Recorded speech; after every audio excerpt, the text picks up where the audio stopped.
Angels hosting the Cubs. The Cubs are plus 125 on the money line. The Angels are minus 150. Over under 9.5 runs. The Cubs getting a run and a half on the run line are minus 170, meaning if you bet them that way, they win this game outright, you win. They lose by 1, you win. And the Angels laying a run and a half on the run line are plus 140, meaning if you bet them that way, they have to win by 2.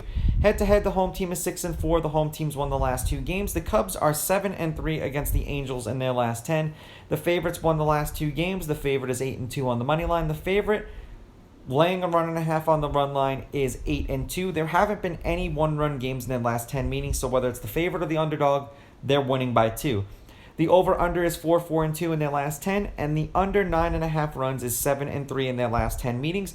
For those who are interested in the wind, as of right now, it's blowing at 9.2 miles per hour between short and second towards right center field or towards dead center field, in that general range.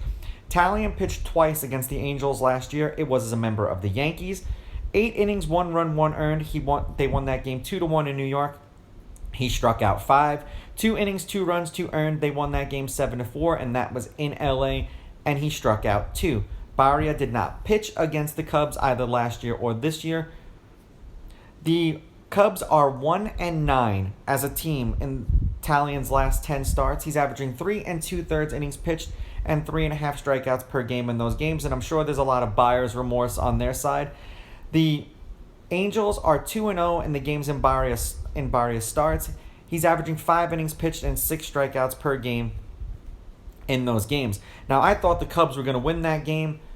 They fell apart in the latter part of the innings, and they load the bases in the top of the 7th and have no outs and get no runs. So I can't say that you deserve to lose, but when you have an opportunity to tie the game, it's on you. The Angels won the game yesterday 7-4. The game before that, the Cubs won 8-1. The games before that, the Angels won 6-5. The game before that, the Cubs won 5-1. Before the game yesterday, the last time they played each other was in 2019. The Cubs have dropped their last 2 games. They're 1-3 in their last 4 and 4-6 in their last 10.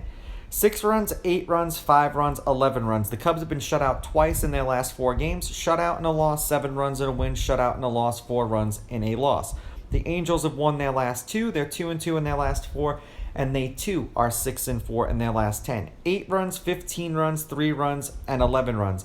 2 runs in a loss, 6 runs in a loss, 2 runs in a win, 7 runs in a win.